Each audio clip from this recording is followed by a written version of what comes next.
Hi. Hi, Abdullahi. How is New York? Yeah, cats. Hi. New York is good. A little bit cold, but it's perfect.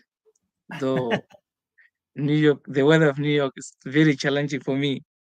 So I heard that. I yeah, heard that there's so snow and yeah, very snow. cold Though weather. today there's no snow, but the weather is too cold today. I Yeah, see. and New York is perfect. Good place to live. Excited. So and I'm welcoming the my colleagues, those who are wishing to come in US. I'm gonna welcome them in New York City. Or New York. I'm not in New York City, by the way. Right. Well, there's that song that says if you can make it in New York, you can make it anywhere. Yes, if you make it New York, you can make it New York anywhere. So you see, in New York, it's very difficult. You see, if you came in New York City and when you land in the and what's it called John F. Kennedy, Hmm. so you see the real New York there.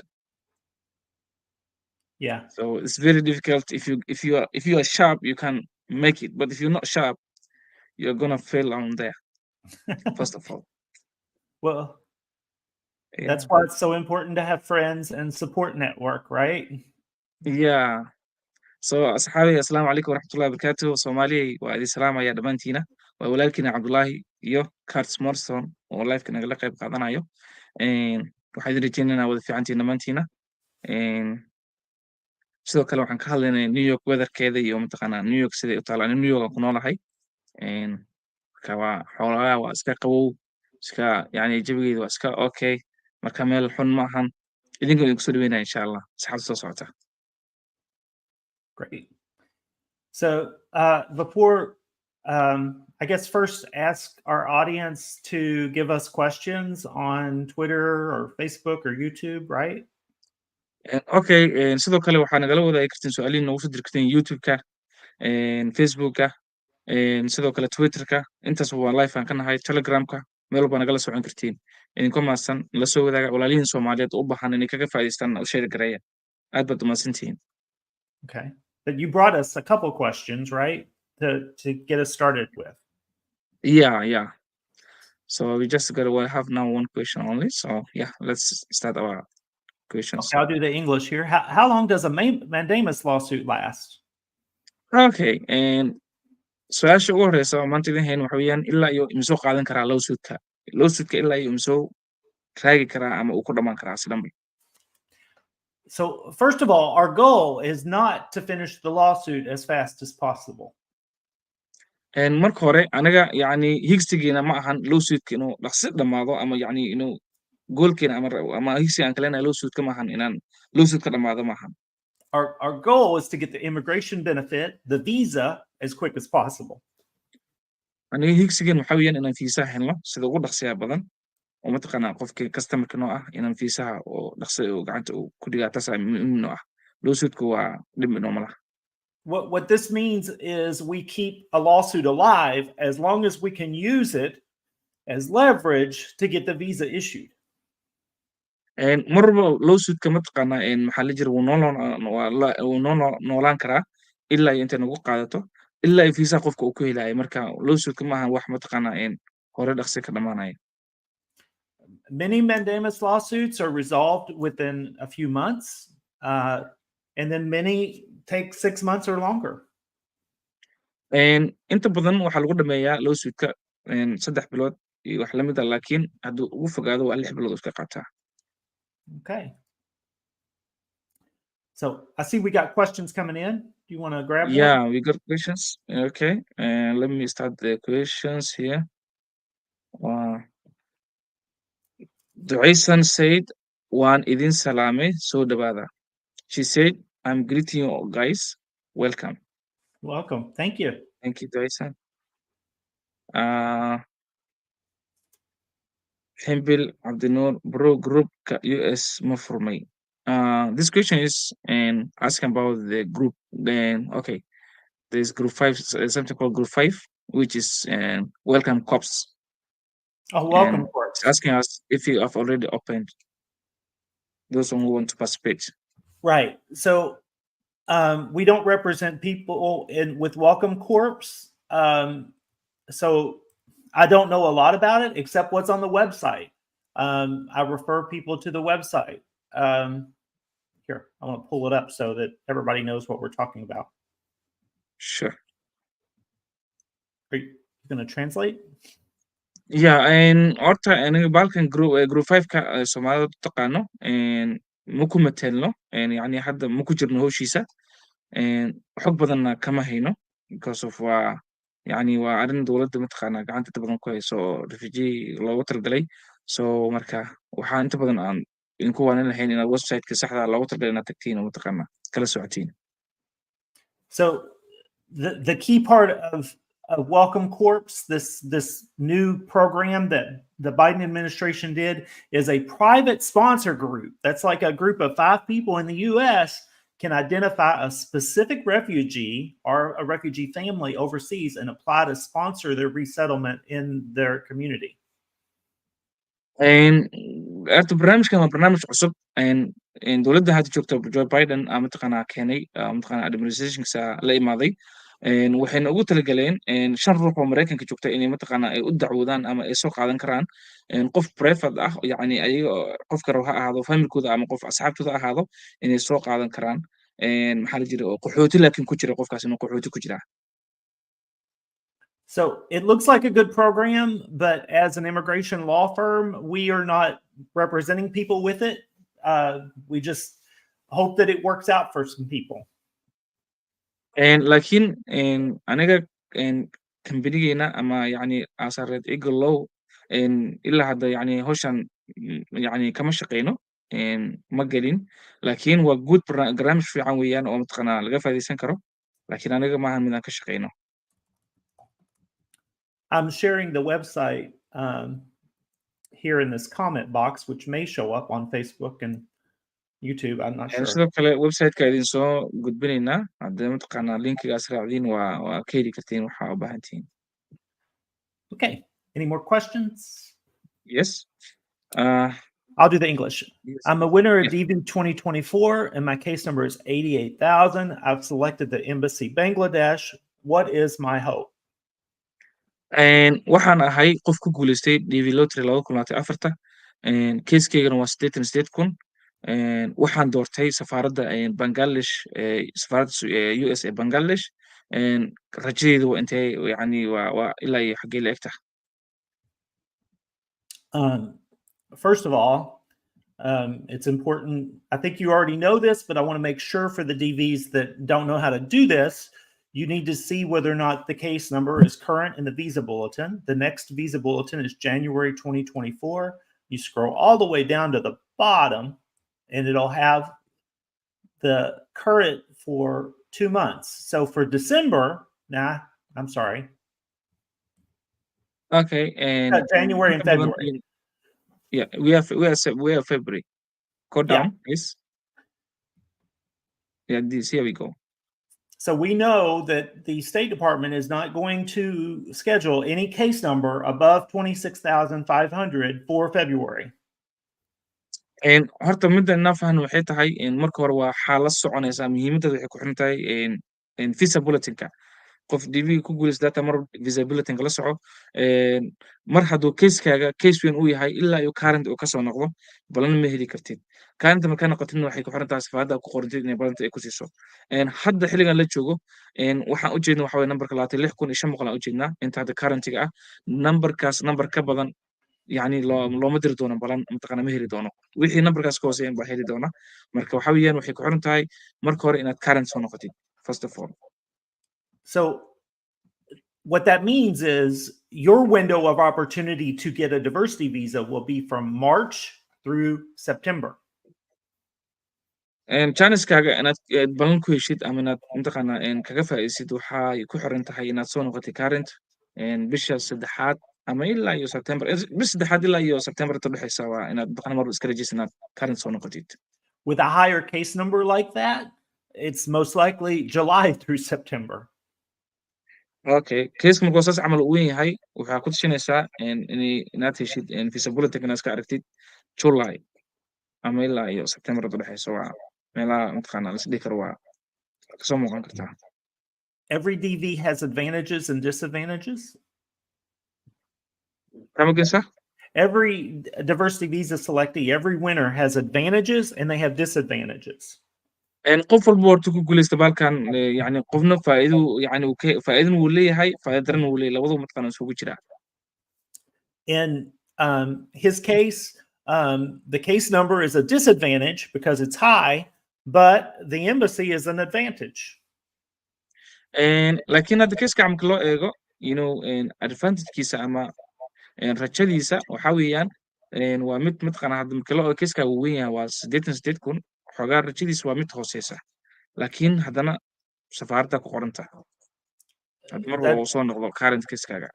That's because DACA does not have as many DVs in line as many of the embassies in Africa or Asia. markaa eegtid safaaradahan oo Mareykanka ku leedahay Asia inta badan ma jirto DV lottery dad ku guuleystay oo badan oo mataqaanaa ayaga qabanayaan ama leenka ugu jira ma jiraan wadamadaas ka soo jeeda inta badan dee waa hadda markii loo eego India iyo China waxaas dhan waa laga saaray baalkan ma ka qayb qaataan beryahan laakiin adigoo tagay oo nambarkaas soo weeyaan chance markaas hadda oo current soo noqotid oo xaggana aad ku qoran tahay isla markaa waa helaysaa balantaada waa kaga faa'iideysan kartaa. Okay.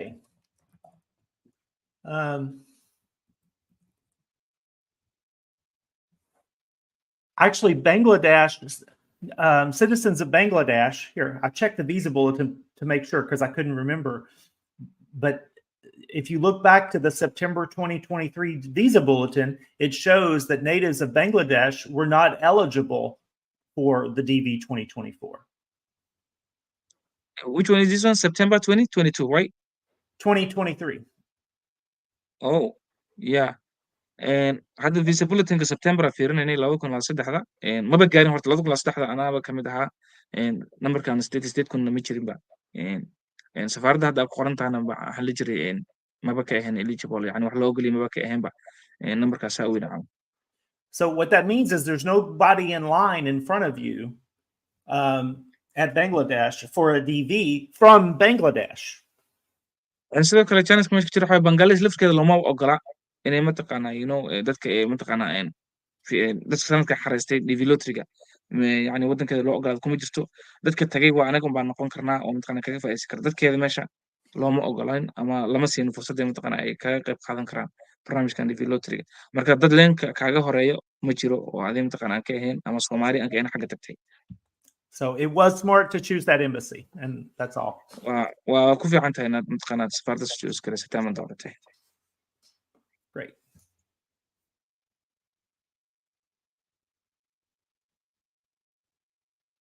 He said goormo bilaabanaya isqoridda lawsuit imise qof ayaana loo baahan yahay. He said when are you going to start for like registering for DV lottery lawsuit and how many people do you want to as a group like if I want to represent as a group how many people do I want to become as a group. Great question. So okay. We have not identified a group lawsuit that we think is viable yet that for DV 2024 at this point. Just stay tuned. We will watch what happens, and if we see the State Department doing something unlawful, that's when we will offer a lawsuit. horta ilaa hadda mataqaanaa group mataqaanaa hadda aan u bilawnay ilaa hadda ma jiro lawsuitka laakiin de waa dhegta idin taagnaato mataqaanaa waan bilaabaynaa mar dhow welina mataqaanaa maalin hore dee anaaba sameynayay oo mataqaanaa waxaan qorsheynay dadka inaan sii diiwaan gelino priority aan kala siino gruubyada dadka dee Soomaali isku meel ka wada maraan wax qof walba safaaradu ku qoran yahay safaarad walba dadka ku qoran waxaan go'aansanay inaan sii diiwaan gelino diiwaangelinta mar walba way socotaa inta ruux yani group waxa ugu yar 5 ruux ugu yar if you have 5 person haddaan group bilaabno you can represent as a group or more inshallah marka isqorista hadda way socotaa groupkaaga waxay ku xiran tahay inta ruux adiga haysatid inaad noo soo gudbisid then saa mataqaanaa link aan ku gelino si hadhowdii priority-ga aan mataqaanaa aan kuusina kaga faa'iideysan lahayd. Right, but not this early. Not this early in the DV year. One thing that we are exploring a lawsuit about for the Somalis is the education requirement at Nairobi. The way Nairobi does not acknowledge education documents that are Somali. Mida kale hadda waa xili hore in loo sugto mataqaanaa la furaa because of haddunbuu sanadkii bilaaban rabaa. wax hadda kasoo tagnayna waa sanadkii weli waxaan ku jirnaa sanadkii 2023ga so marka hadda waxaa loo sugd mataqaanaa aan u furi karnaa ama keliya waxaa ama ku dadaal rabnaa ama qorshooda ku jirnaa waa dadka Nairobi ku qoran oo waxbarashadoodna mataqaanaa lagu haysto waxbarashadooda la diidan yahay marka dadkaas weeyaan dadka hadda mataqaanaa aan focus ka saaran laakiin dadka kale still waa idin qabanaya waan idin shaqeynaya laakiin xoogaa hadda waa inta martay markii loo eego iyo waqtigii weli waa la yar yahay marka insha Allah ilaa iyo sanadka cusub wixii ka dambeeya arjinina. Right. I will say this. One thing that about that lawsuit, if we choose it, is the embassy at Nairobi is making this huge mistake where they are listing the wrong refusal code. It's INA 212A5A. I don't know if you remember that 212A5A. That has nothing to do with the DV program. So when they list that, it's wrong. Nairobi markaa u eegtid haddaad dooratid horta waa baqaladii kugu tahay Nairobi inaad dooratid maahan midi kale waxa lagugu haysto adoo Soomaali ah waxbarashadana Soomaali ay tahay waa baqalad qodobka hadda noo tiigsadaan ee dhahaan 212 qodobkaas ah yani waaba mid khaldan looma tirigelin DV lottery dhan looguma tirigelin baadan still adiga waa lagugu qaadaa adoo DV lottery ah waa lagugu qaadaayo waa qodobkaas mataqaanaa lagugu xukumaa which is like waxaad mataqaanaa meesha ku jirana maahan oo DV lottery inuu qabto loogu talagalay maahan laakiin ayaga soo resti garaystay Nairobi waa oonkooda weeyaan. Okay, next question.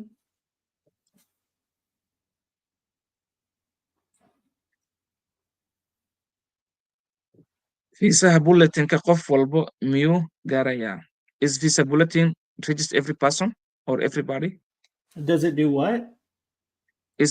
Okay, is visa bulletin can become all the like if Yes. okay for example if my case like 100 and something is it must that it can be right. current? In fiscal year 2023 that did not happen, but in fiscal year 2020 and 2021 it did happen. So it is possible. And 2023 taasi ma dhicin laakiin way dhici kartaa wax iska macquul gal ah weeyaan oo yani way kusoo gaari karaa ama kuma soo gaari karo qasam aan qof walba inuu gaaraa kaso meel bay ku joojinayaan mar walba 2023 waxaa lagu joojiyey 63,500 if I'm not wrong in 2023. Sounds right. So 2024 we don't know but maybe we don't know but maybe yes correct. Yeah.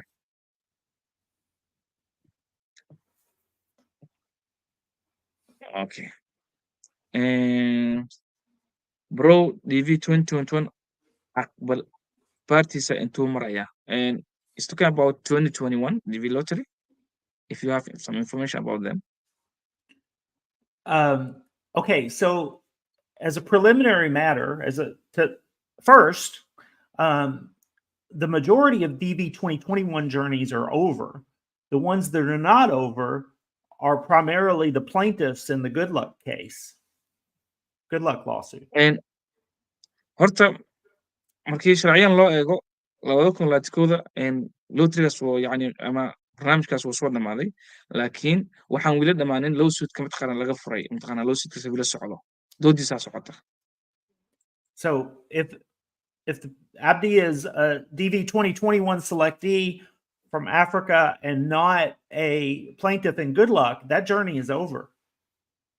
And haddaad tahay 2021 dad ku guuleystay haddaadan ka mid ahayn dacwoodayaashii lawsuitka furtay oo mataqaanaa 2022 ka dacwoonayay haddaadan ka mid ahayn cabdiyow waqtiga yani ama safarkaas wuu soo dhamaaday. Cool.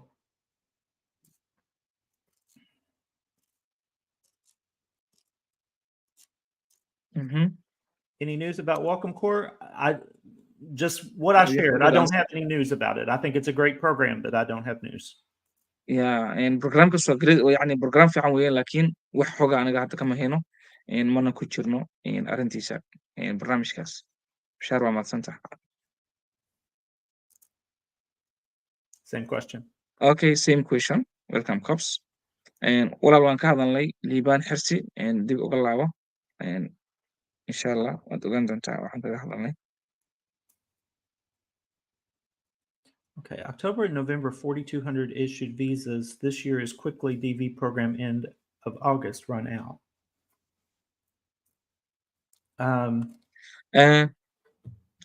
October iyo November 42,000 ayaa 4,200 visa la issued gareeyay. Marka sanadkan wuxuu leeyahay si dhaqsiyo mataqaan development yani programkiis visas ama ku dhamaan doonaa.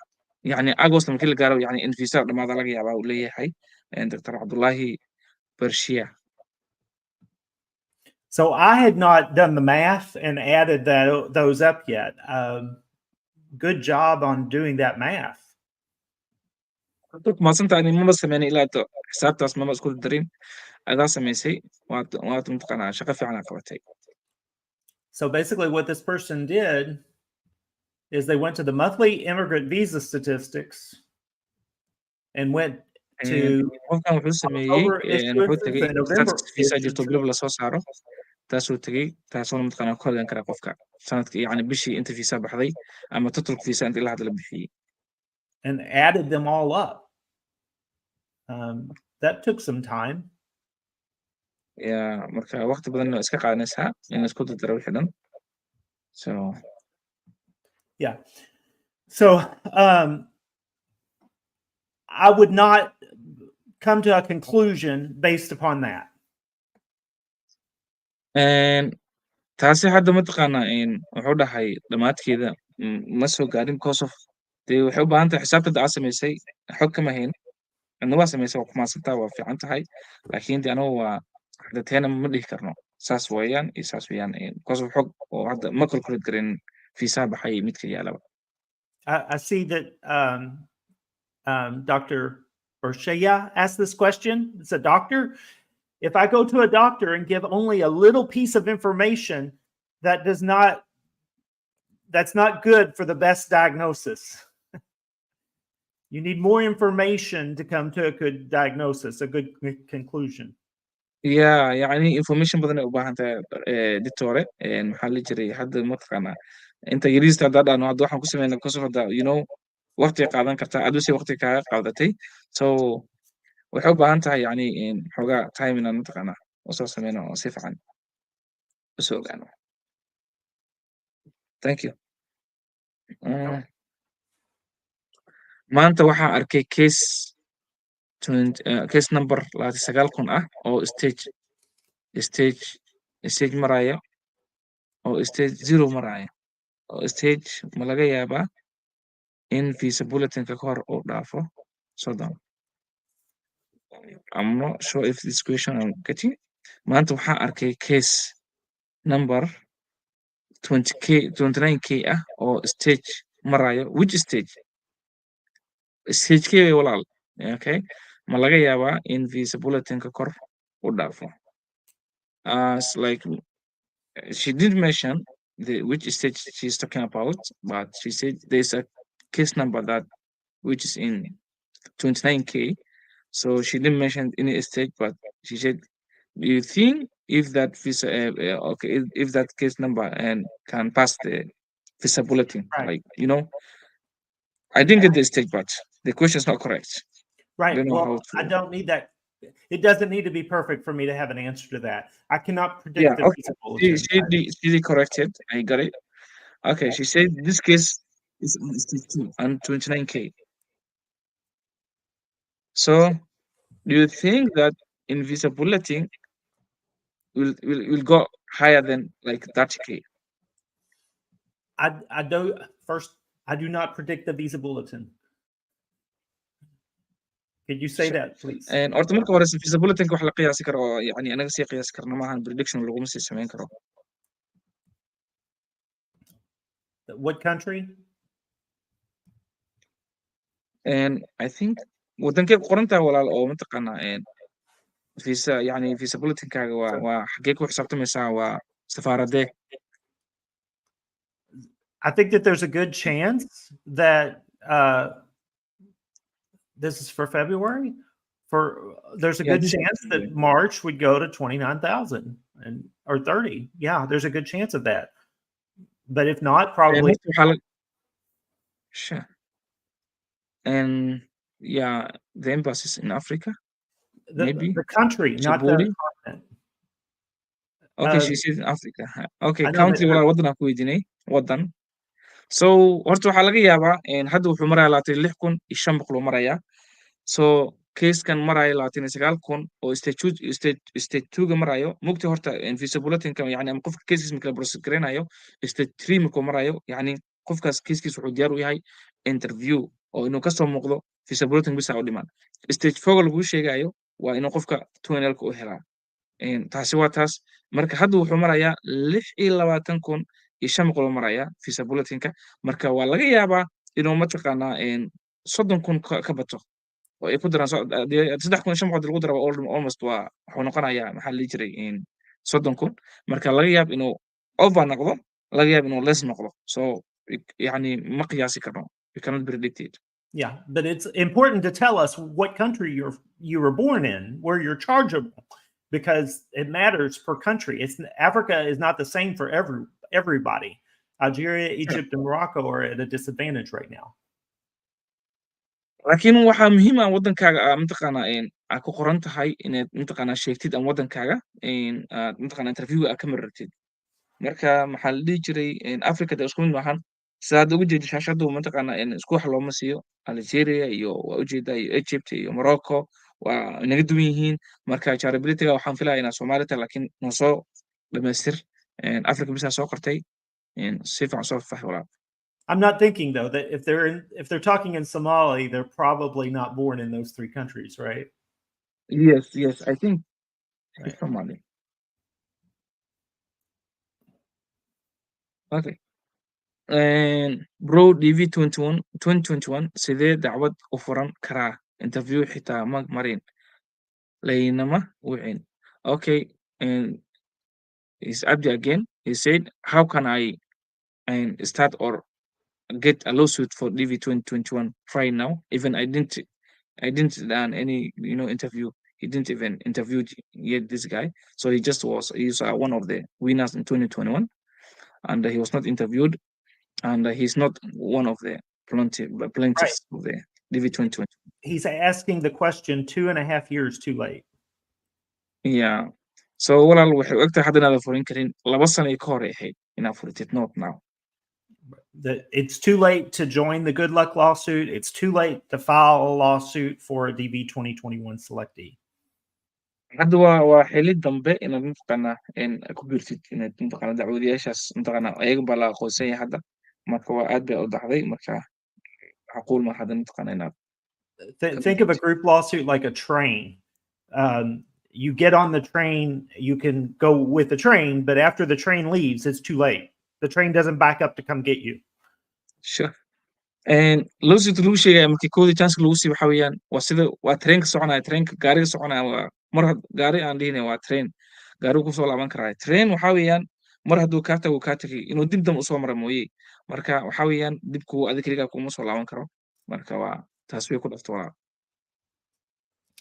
Okay, so it looks like we've caught up on questions. You want to cut this show short for the holidays so that you can go out and enjoy the cold weather? Yeah,